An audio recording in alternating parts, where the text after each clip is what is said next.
The chess club laughed when I joined, having no clue I was a grandmaster who'd beaten world champions. I walked into Lincoln High's chess club meeting on a Thursday afternoon in September, carrying a backpack and wearing clothes from Goodwill that didn't quite fit. The room smelled like old textbooks and teenage desperation to belong somewhere. 12 students sat around folding tables with cheap plastic chess sets scattered between them, and every single one looked up when I entered like I'd interrupted something sacred. The club president, a senior named Dominic Zhao, stood near the whiteboard where someone had written "State Championship or Bust" in red marker. He sized me up with the kind of look that said he'd already decided I didn't belong here, his eyes moving from my scuffed shoes to my faded jacket before settling on my face with barely concealed disdain. Dominic asked if I was lost, his tone suggesting he hoped the answer was yes. I said I wanted to join the chess club, and the room erupted in snickers. A girl with pink-streaked hair named Veronica Lim actually laughed out loud while covering her mouth like she was trying to be polite about it. Dominic exchanged glances with his vice president, a stocky kid named Trevor Banks, and asked if I even knew how the pieces moved. I said I knew a little about chess, and that made Trevor laugh so hard he had to wipe his eyes. He said they weren't a beginner's club, that this was serious competitive chess for students preparing for state and regional tournaments. He suggested I try the school library, where they had chess books for people learning the basics. I stood there letting them have their moment, because I'd learned over the past 3 months that explaining who I really was only made things harder. My name was Alexei Volkov, and I'd earned my Grandmaster title at 14 after beating 3 world champions in tournament play across Europe.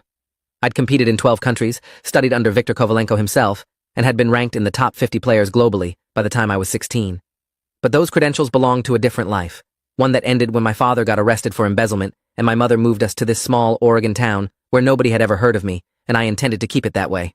The last thing I needed was the attention that came with people knowing I'd been a chess prodigy, because that attention had destroyed everything once before. Dominic said I could stay and watch if I promised not to distract the actual members. He pointed to a chair in the corner near the dusty trophy case that held exactly 3 tarnished awards from decades ago. I sat down and pulled out a notebook, pretending to do homework while watching them set up their games. Veronica played against a freshman named Kevin Park, who clearly idolized her based on how nervous he looked every time she spoke. Trevor challenged another senior named Aisha Rahman to what he called a grudge match from some previous game that hadn't gone his way. Dominic moved between tables offering advice in a voice loud enough to make sure everyone heard how knowledgeable he was about chess theory and strategy. Their games were mediocre at best. Kevin played scared, making defensive moves that any decent player would exploit within 10 moves. Veronica had memorized some openings, but clearly didn't understand the underlying principles because she kept forcing book moves even when the position called for something else. Trevor played aggressively, but with no real plan, just pushing pieces forward and hoping something worked. Aisha was actually competent, probably the best player in the room, but she kept second-guessing herself and missing obvious tactical opportunities.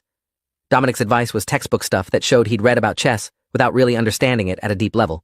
Watching them was like watching someone who'd learned to cook from reading recipes but had never developed actual culinary intuition.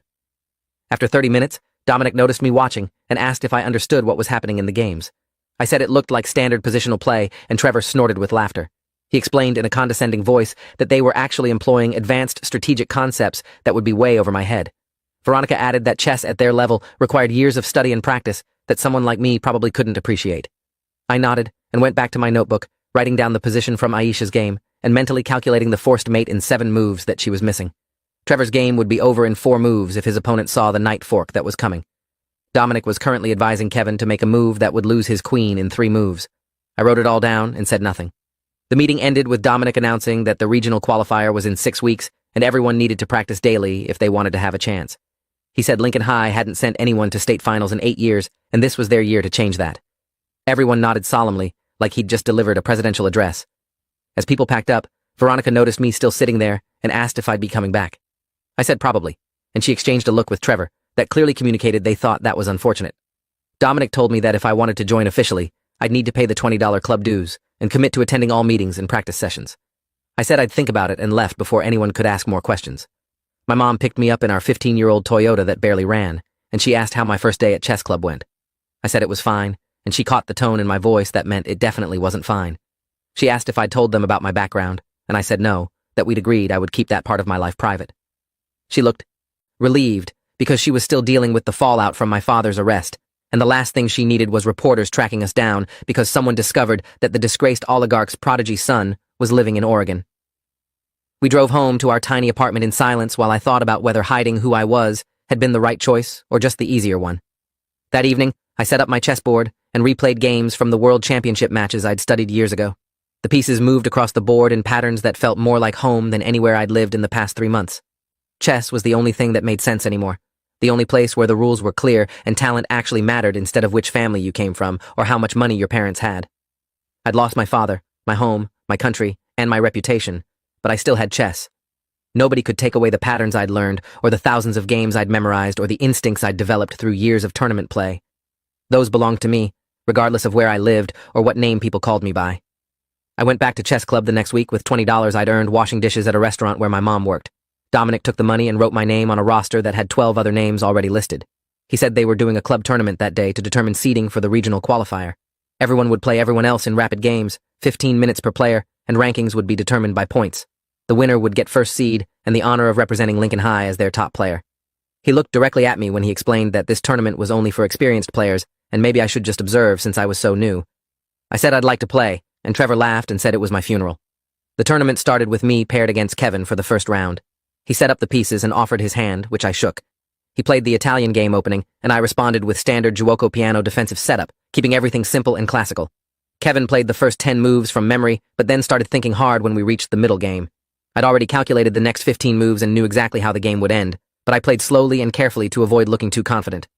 Kevin's position collapsed on move 18 when he moved his bishop to defend a pawn and walked straight into a knight fork he didn't see coming. He stared at the board for 2 minutes before resigning, his face red with embarrassment. Dominic watched my second game against a junior named Pablo Rivas, who played the Queen's Gambit with reasonable understanding of the opening principles. I declined the gambit and transitioned into a closed position that suited my style. Pablo was solid for about 12 moves before making a small positional error that let me gain a tempo advantage. I pressed the advantage carefully, trading pieces when it favored me, and keeping pieces when the position required it. By move 25, Pablo was in a losing endgame and he knew it. He resigned gracefully and shook my hand, saying that was some impressive play. Dominic stood nearby, frowning like he was trying to figure out if I'd just gotten lucky twice. My third game was against Trevor, and he came in talking about how he was going to teach me what real chess looked like. He played the King's Indian attack with the kind of swagger that suggested he thought this was his special weapon. I'd played against the King's Indian attack approximately 300 times in tournament settings and knew every major variation by heart. Trevor's version was textbook but mechanical, showing he'd memorized lines without understanding the ideas behind them. I let him build his attack while quietly improving my position, then launched a counterattack on the queen side that he never saw coming. His king was suddenly in danger, and all his pieces were on the wrong side of the board. He lasted until move 28 before resigning with a bitter expression that said he was already making excuses in his head. Veronica was next, and she set up the pieces with careful precision, lining up everything perfectly before starting the clock. She played the French defense with reasonable technique, getting through the opening without any major mistakes. The middle game was where she started struggling because the position required creative thinking rather than memorized moves. I offered a pawn sacrifice that opened lines toward her king, and she took 5 minutes deciding whether to accept it. She declined the sacrifice, playing it safe, but that just let me build my position even more. By move 23, her position was cramped and uncomfortable. She resigned on move 31 after I won her queen through a forced sequence she hadn't calculated.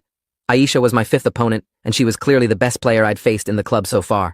She played the Sicilian defense with real understanding, getting an active position and creating genuine threats against my king.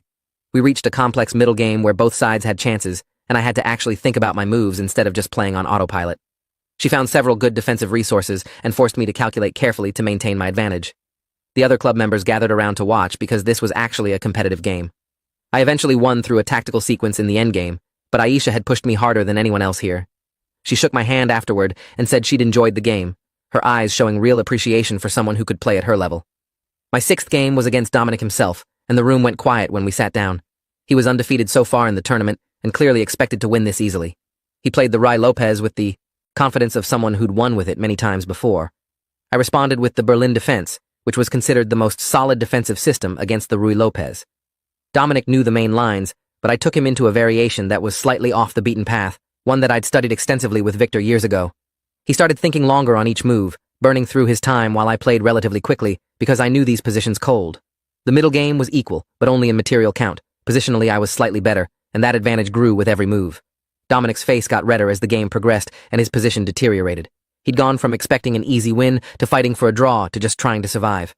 His time was running low, and he started making mistakes under pressure. I won a pawn, then traded into an endgame that was technically winning but required precise technique. Dominic tried some desperate tactics, but they were easy to refute. He resigned with 3 minutes left on his clock, standing up abruptly and walking away from the board without shaking my hand. Trevor asked where I'd learned to play like that, and I said I'd practiced a lot at my old school. Veronica looked suspicious and asked what school that was. I said it was in Europe and changed the subject by saying I needed to get to my next game. By the end of the tournament, I'd won all 12 games without losing a single one. The final standings had me at the top with 12 points, Aisha second with 9 points, and Dominic third with 8 points. The room was completely silent as Dominic wrote the results on the whiteboard, his hand shaking slightly with what I assumed was anger. Trevor said there was no way someone who just joined the club could be that good and demanded to know who I really was. Veronica pulled out her phone and started searching my name, but found nothing, because Alexei Volkov was too common a name, and my competitive chess history was buried under privacy settings my mother had paid a lawyer to implement after my father's arrest. Dominic called an emergency club meeting after everyone left except the core members. He said they needed to discuss whether I should be allowed to compete for Lincoln High at the regionals. Trevor argued that I was clearly too good for high school chess and must be lying about something. Veronica said it wasn't fair to the other clubs if they brought in a ringer who was obviously way above the competition level. Aisha, to her credit, said that if I was a student at Lincoln High and paid the club dues, I had every right to compete regardless of my skill level. Pablo agreed with Aisha and said they should be happy to have a strong player on their team instead of trying to exclude him. The debate went on for 20 minutes before Dominic finally said they'd vote on it. The vote was 6-4 in favor of letting me compete, with Dominic, Trevor, Veronica, and Kevin voting against me. Dominic said the decision was made, but I'd need to prove I was actually a Lincoln High student by showing my enrollment papers at the next meeting. He said it in a way that suggested he hoped I wouldn't be able to produce them. I said that was fine, and left, while hearing Trevor mutter that something about me didn't add up. I walked to the parking lot where my mom was waiting and told her that the club had voted to let me compete, but some of them were suspicious. She asked if I was sure this was a good idea, and I said chess was the only thing I had left from my old life, and I wasn't going to let it go. The next week, I brought my enrollment documents, and Dominic examined them like he was looking for forgeries. He finally admitted they looked legitimate and filed them in the club folder with obvious disappointment. He announced that the regional qualifier was in 3 weeks, and we'd be sending our top 6 players based on the club rankings. He'd be going as club president regardless of his ranking, which seemed like an abuse of power, but nobody challenged it. The practice schedule intensified to 3 times a week plus weekend sessions. During practices, Dominic separated me from the other strong players and paired me with beginners, saying I needed to help develop the weaker members. It was obviously intended to prevent me from getting quality practice, but I didn't argue. 2 weeks before regionals, a man in an expensive suit showed up at our apartment. He introduced himself as Lawrence Finch, a private investigator hired by my father's former business partners. He said they'd tracked us to Oregon and wanted to know if I'd be willing to testify about my father's business dealings.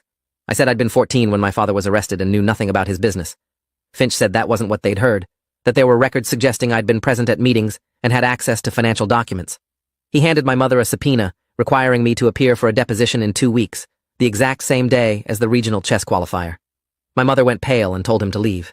After he left, she started crying and said she'd known this would happen eventually. I told my mom I wouldn't testify because I genuinely didn't know anything useful, and also because I suspected my father's partners were trying to use me to shift blame onto him for things they'd all done together. She called her lawyer, who confirmed that the subpoena was real, but said we could try to delay it since I was a minor and the case was complicated. The lawyer said it would cost money we didn't have, but he'd see what he could do. I asked about the chess tournament, and he said I'd probably have to choose between testifying and competing. My mom looked at me with exhausted eyes and said we'd figure something out, but I could see she didn't actually believe that. At the next chess practice, I played poorly because my mind was on the subpoena and what it might mean. Dominic noticed and made a comment about how I was showing my true colors now that the pressure was on. Trevor said maybe I'd just gotten lucky in the club tournament, and this was my actual level. I lost a practice game to Aisha because I blundered a piece in the middle game while thinking about lawyers and depositions. She asked afterward if I was okay, and I said I was fine, just having an off day. She didn't look convinced but didn't push it. That evening, I got a text from an unknown number saying, "We know who you really are," with a link to an archived news article about my father's arrest that mentioned me by name as his son. The article was in Russian, but had been translated using automated software that made it barely readable. It described my father as a chess-obsessed oligarch who'd pushed his son to become a grandmaster while secretly embezzling millions from his business partners. There was a photo of me at age 15, holding a trophy after winning a tournament in Moscow, my face younger, but unmistakably mine. The article speculated that I'd known about my father's crimes and might have even helped launder money through fake chess prizes. None of that was true, but the article had been published at the height of the scandal when newspapers were printing anything sensational. I showed the text to my mom, and she immediately called her lawyer, who said the privacy protections he'd set up had apparently been breached, and we should prepare for my identity to become public. The next day at school, someone had printed the translated article and posted copies on walls throughout the building. My Russian name was highlighted in yellow marker, and someone had written "Chess Club Fraud" across the top. I ripped down every copy I found, but there were dozens of them. Students I'd never spoken to stared at me in the hallways and whispered to each other. By lunch, everyone knew that the quiet kid who'd joined chess club was actually some disgraced Russian grandmaster whose father was in prison. Dominic found me in the cafeteria and said we needed to talk immediately. He looked angrier than I'd ever seen him. We met in an empty classroom with Trevor, Veronica, and the club's faculty advisor, Mr. Leopold. Dominic threw down a copy of the article and demanded to know if it was true. I said my father had been arrested, but I'd had nothing to do with his crimes, and the article's insinuations were false. Mr. Leopold asked if I was really a Grandmaster, and I admitted that yes, I'd earned that title years ago. Trevor exploded and said I'd lied to everyone by not disclosing my background. Veronica said I'd been scamming the club by pretending to be a beginner when I was actually a professional player. Dominic said my presence violated the spirit of high school chess competition, and I should withdraw from the team immediately. Mr. Leopold, to his credit, said that lying by omission wasn't the same as fraud, and if I was a legitimate student at Lincoln High, I had the right to compete in sanctioned activities. He asked why I hadn't mentioned my background, and I explained that I'd wanted to leave my father's scandal behind and start fresh. I said I understood if they wanted me off the team, but I hadn't technically broken any rules. Dominic said I'd broken the most important rule, which was being honest with my teammates. He said trust was essential in a club, and I'd destroyed that trust by hiding who I was. The other members of the core group started arriving and demanded to know what was happening. Within minutes, everyone knew my secret, and the room divided between those who thought I should leave and those who thought I should stay. Aisha spoke up and said she didn't care about my past or my father's crimes. She said I was a good chess player who could help the team succeed, and that's what mattered. Pablo agreed and said my personal history wasn't relevant to my ability to represent the school. But Dominic had the majority on his side, and he called for another vote on my membership. This time, the vote was 8-4 against me remaining in the club. Mr. Leopold said he couldn't override a democratic vote of the club members, and I was officially removed from the team. I walked out of the classroom with Aisha following me into the hallway. She apologized and said this was wrong, but there was nothing she could do. I told her it was fine, and I understood. I'd expected this to happen eventually. That evening, the lawyer called and said he'd managed to delay my deposition by 2 weeks, but the judge was insisting I testify eventually. He said Lawrence Finch had been asking questions around town about me, and had apparently been the one who leaked my identity to the school. My mother asked if we should move again, and the lawyer said that would look suspicious and might make things worse legally. He suggested I keep my head down and avoid any publicity that might draw more attention. I mentioned that I'd just been kicked out of the chess club, and he said that was probably for the best, since competing in tournaments would have generated the exact kind of attention we were trying to avoid. The next few days at school were brutal. Students who'd never cared about chess suddenly had strong opinions about whether I should have been allowed to compete. Someone created a poll on social media asking if it was fair for a Grandmaster to play in high school tournaments, and it got hundreds of responses. The local newspaper ran a story about the chess scandal at Lincoln High with quotes from Dominic saying I'd misrepresented myself and violated the trust of my teammates. The article mentioned my father's arrest in Russia and the embezzlement charges, even though those had nothing to do with chess. My mom got called by her work supervisor and told to take a few days off until things calmed down. I stopped going to school for a week and studied online using makeup work the teachers sent home. My mom said we couldn't afford another move, and I needed to face this eventually. I spent my time playing chess online using anonymous accounts, destroying opponents who had no idea they were playing against someone who'd beaten world champions. The games were hollow victories that meant nothing, but at least they were something. I replayed the games from my club tournament and thought about how different things would have been if I'd just played badly and stayed in the middle of the pack. Maybe hiding my ability had been even more important than hiding my identity. Lawrence Finch showed up at our apartment again, and this time he had different questions. He asked if I'd be interested in testifying against my father instead of for him, saying the prosecutors would offer protection and possibly even witness relocation if I cooperated. I said I had nothing to testify about because I didn't know anything, and he said everyone knew something if they looked hard enough. My mother threatened to call the police if he didn't leave, and he handed her his business card, saying the offer would remain open for another week. After he left, I told my mom I was done running from my father's mistakes, and maybe it was time to just face everything head on. The regional qualifier happened on a Saturday, and I wasn't there. Lincoln High sent their 6 players and finished in 4th place, not qualifying for state. Aisha came in 2nd place individually and earned a spot at state finals as an individual competitor. She texted me the results and said the team had missed having me there. Dominic had played terribly according to her, losing 3 of his 5 games and looking rattled the entire time. Trevor had done okay, but nothing special. She said the whole team had been dealing with questions about me, and it had affected their performance. I congratulated her on qualifying for state and asked if she wanted to practice together sometime. She said yes, and we scheduled a meeting at the public library where no one from school would see us. Aisha and I met 3 times a week at the library, playing through classical games and analyzing positions together. She was hungry to improve and absorbed everything I taught her about pawn structures, piece coordination, and long-term planning. I showed her how to calculate forcing variations and when to trust intuition versus when to calculate precisely. Her game improved noticeably within 2 weeks. She asked why I'd never mentioned being a Grandmaster, and I explained that my father had used my chess success to build his reputation while secretly committing crimes. I'd wanted to separate myself from all of that and just be normal for once. She said normal was overrated, and I should be proud of what I'd accomplished. The state finals were 3 weeks away when Mr. Leopold called me at home. He said the State Chess Association had received complaints about my exclusion from the Lincoln High team and wanted to investigate whether the school had violated any regulations. Apparently, several other schools had heard about what happened and were arguing that if I'd been allowed to compete, it would have created an unfair advantage for Lincoln High. Other schools were saying the opposite, that excluding me based on my past accomplishments was discriminatory. The whole situation had turned into a political mess with coaches and administrators arguing about eligibility rules that had never been properly defined. Mr. Leopold said the association wanted to interview me about what had happened. I met with 3 officials from the State Chess Association in a conference room at the school district office. They asked about my chess background, and I gave them the complete history. Grandmaster title at 14, tournament victories against world champions, studies under Viktor Kovalenko, competition in 12 countries. They asked why I hadn't disclosed this when joining Lincoln High's club, and I explained about my father's arrest and my family's need for privacy. One official said that made sense, but another said high school sports had disclosure requirements for exactly this reason. The third official pointed out that chess wasn't technically a sport and therefore didn't fall under those same regulations. They thanked me for my time and said they'd make a decision within the week. The decision came 5 days later, in an official letter addressed to Lincoln High School. The State Chess Association had ruled that I'd been eligible to compete for Lincoln High all along, and that the club had violated my rights by voting to exclude me based on my skill level and background. However, since the regional qualifier had already happened and Lincoln High had failed to qualify as a team, the ruling was essentially symbolic. The letter went on to say that the association was establishing new guidelines requiring all high school chess clubs to disclose any players with international ratings or professional titles, but those guidelines wouldn't take effect until next season. Mr. Leopold called to tell me the news and said I was welcome to rejoin the club for next year if I wanted to. I said I'd think about it, but honestly didn't know if I wanted to be part of a group that had turned on me so quickly. Aisha called and said the ruling had caused more division in the club, with some members saying they'd been vindicated and others saying the state association was overstepping its authority. Dominic had apparently threatened to resign as president if I rejoined, and Trevor was supporting him. The club was falling apart over something that should have been simple. A student who wanted to play chess should be able to play chess. But somehow my father's crimes and my past achievements had made everything complicated.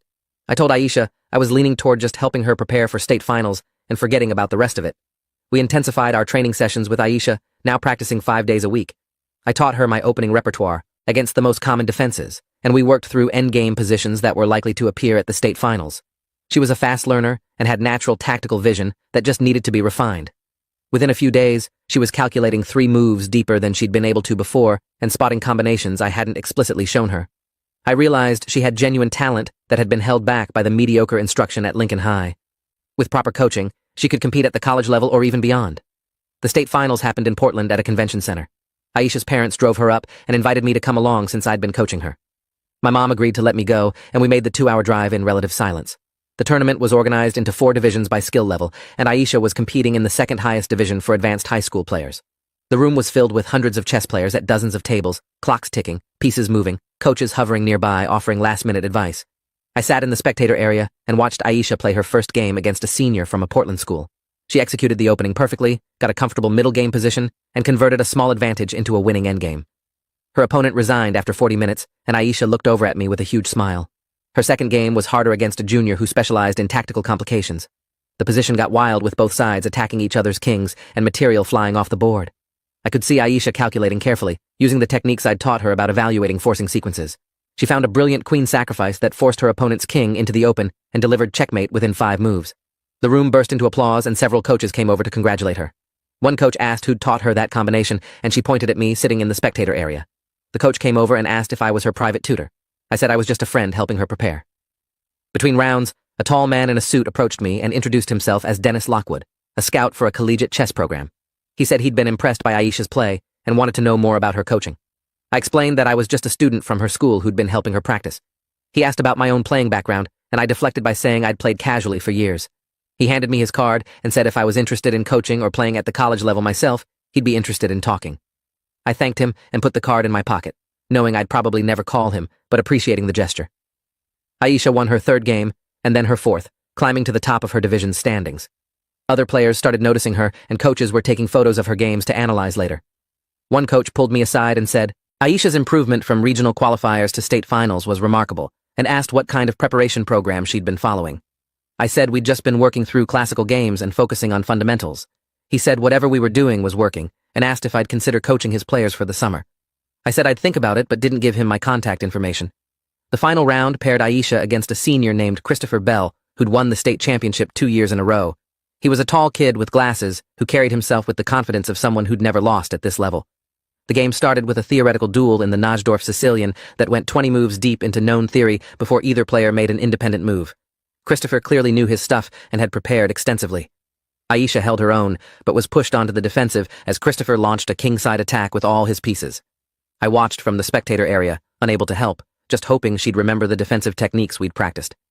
The position got critical around move 30 when Christopher sacrificed a knight to expose Aisha's king. She had to calculate precisely to determine whether the sacrifice was sound or just a desperate attempt to create complications. I could see her hand shaking slightly as she moved the pieces on the board in her mind, checking variations. 5 minutes passed on the clock, then 8 minutes.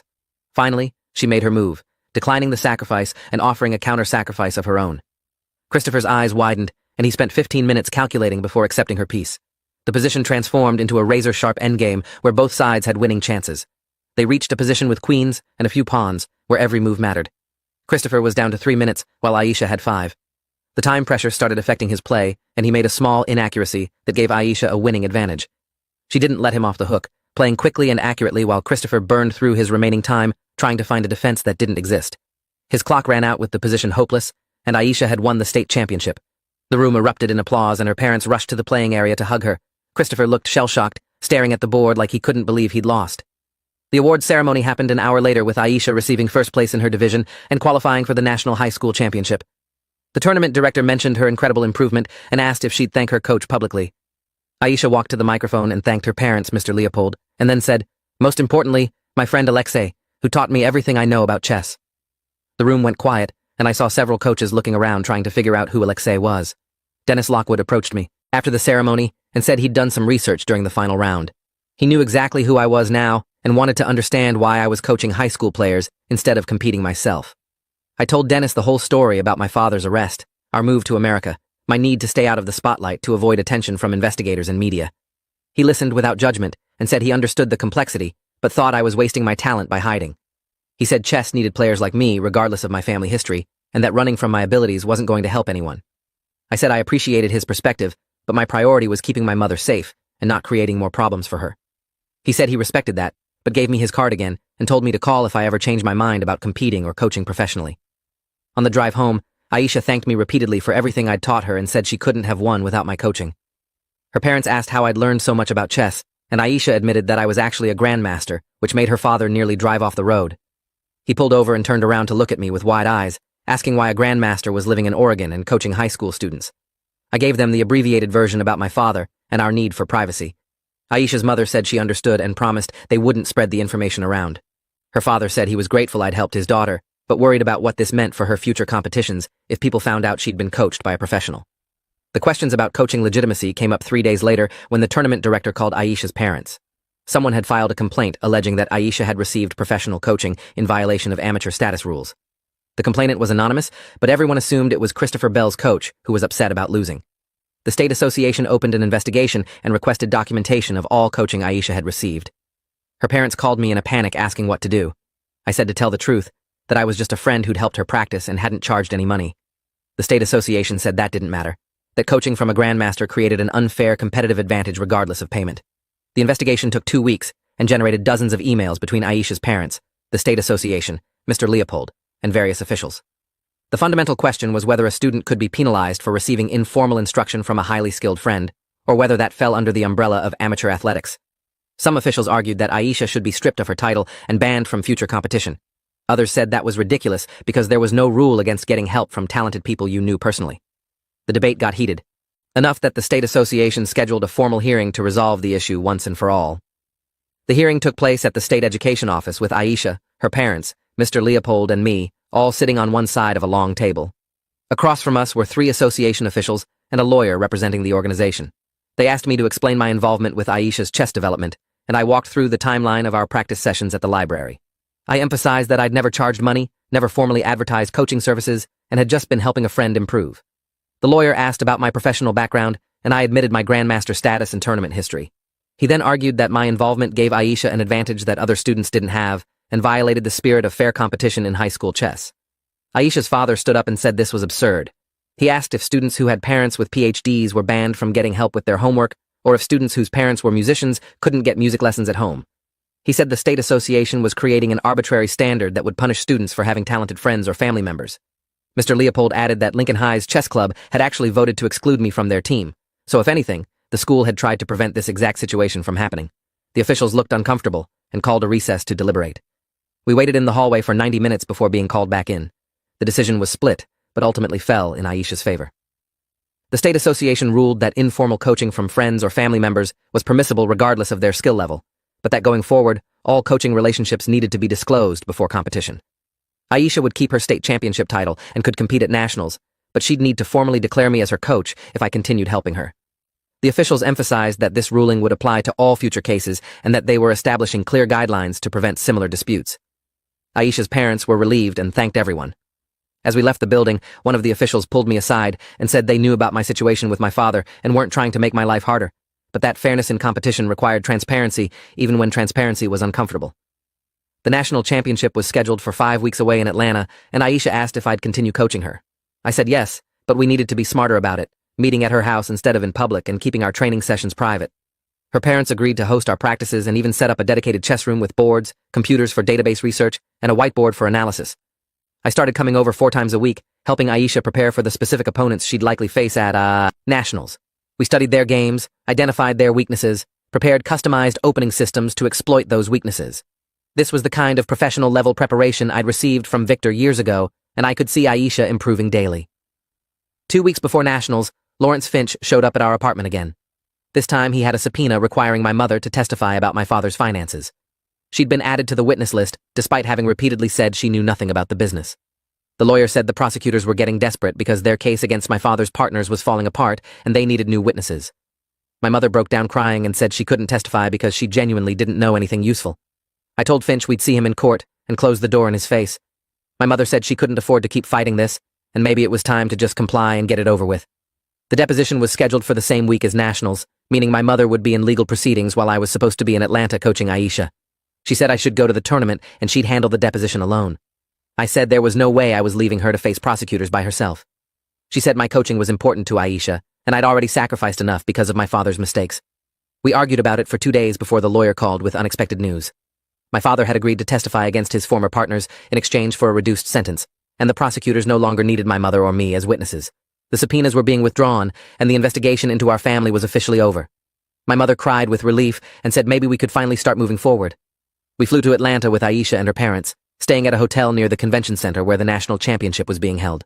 The tournament was enormous, featuring over 300 of the best high school chess players in America competing across multiple divisions. Aisha was in the championship section for the top 50 players, a step up in competition from anything she'd faced before. I spent the days before the tournament analyzing games from her likely opponents and preparing specific strategies for each one. We studied openings, practiced endgames, discussed psychological approaches to handling pressure. Aisha was nervous but focused, absorbing everything I taught her with the dedication of someone who knew this was her chance to prove herself on a national stage. The tournament started with Aisha winning her first 2 games convincingly. She executed the opening preparations perfectly and showed good technique in converting advantages. Her 3rd game was against a player from California who specialized in aggressive attacks and tactical complications.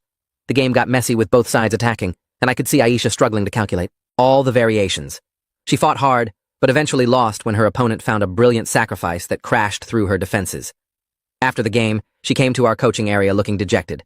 I told her the loss was actually good, because it showed her where she needed to improve. We spent an hour analyzing what went wrong and how to better handle those types of positions.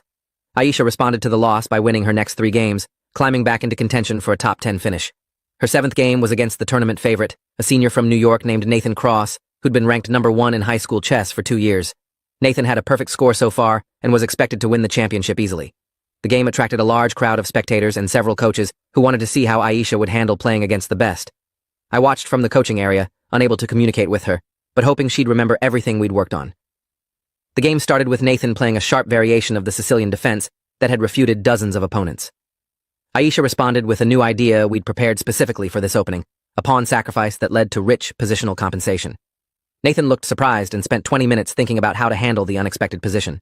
The middle game was complex with both sides having chances, and I could see Aisha calculating deeply on every move.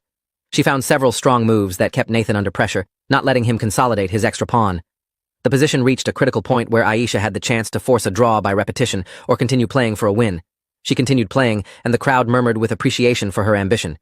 Nathan defended resourcefully, and the game simplified into an endgame where he was still up a pawn, but Aisha had active pieces and counterplay. They played for another 40 moves in a technical struggle, where both players demonstrated high-level endgame understanding. Eventually, Nathan managed to activate his extra pawn and push it toward promotion. Aisha fought until the very end, but had to resign when Nathan's pawn was unstoppable. Despite the loss, the crowd applauded both players for an impressive game. Nathan came over afterward and told Aisha she'd played brilliantly and would definitely be someone to watch in future tournaments. The compliment from the tournament favorite meant everything to her. Aisha won her remaining games and finished in 8th place nationally, earning recognition as one of the top high school players in America.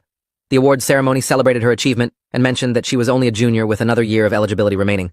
Several college coaches approached her parents about scholarship opportunities, and Dennis Lockwood from earlier was there representing his program. Aisha thanked me publicly again during her speech, saying that without my coaching, she wouldn't have been able to compete at this level. I stayed in the background, but felt genuine pride in what she'd accomplished. Helping her succeed felt more meaningful than any of my own tournament victories had. On the flight home, Aisha's father asked if I'd be willing to continue coaching her next year to prepare for a run at the national championship. I said I would if circumstances allowed, but that things were still complicated with my family situation. He understood, but said his daughter had real potential, and I was the one who could unlock it. Aisha said she wanted to keep improving regardless of what happened with tournaments and rankings. She said chess had become more than just winning for her. It was about understanding and beauty and pushing herself to think deeper than she'd ever thought before. I recognized that transformation because it's exactly what chess had meant to me before my father's scandal had poisoned everything. Back at Lincoln High, the chess club was in chaos. Dominic had resigned as president after Aisha's national success made his exclusion of me look even worse in retrospect. Trevor and Veronica had also quit the club entirely. Mr. Leopold had called a meeting to reorganize and asked if I'd be interested in joining the leadership. I said I'd join as a regular member, but didn't want any official position. Aisha was elected president unanimously, and she immediately changed the club culture, establishing rules against elitism and requiring experienced players to help coach beginners.